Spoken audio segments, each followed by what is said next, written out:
একটি ছোট গ্রাম, মাটির ঘর, টিনের চাল আর চারপাশে সবুজ প্রকৃতি। এই গ্রামেই জন্ম রাশেদের। সংসার ছিল দরিদ্র, কিন্তু মন ছিল শান্ত আর মূল্যবোধে ভরপুর।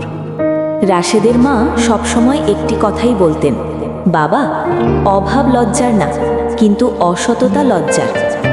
এই কথাটাই রাশেদের জীবনের পথ দেখিয়ে দেয়।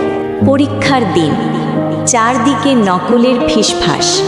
বন্ধু সাহায্যের প্রস্তাব দেয়, কিন্তু রাশেদ মাথা নেড়ে না বলে দেয়। সে জানে সততা হারালে সব।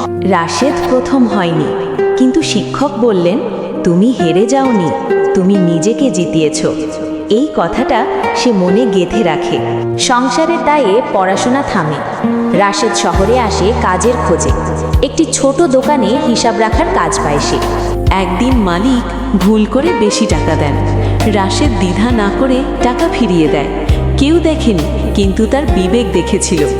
মালিক অবাক হয়ে বলেন, এই শহরে সৎ মানুষ খুব কম। সেই দিন থেকেই রাশেদের জীবনের মোড় ঘুরে যায়।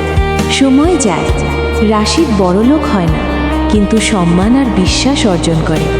শেষে নিজের একটি ছোট দোকান দাঁড় করায়। গ্রামে ফিরে রাশেদ মায়ের হাতে ঘরের চাবি দেয়। মা চোখ ভেজা কণ্ঠে বলেন, সততার ফল দেরিতে আসে। আকাশের দিকে তাকায়। সে বুঝে যায়, জীবনে সে যা পেয়েছে সবই ওই এক মুঠো সততার দাম।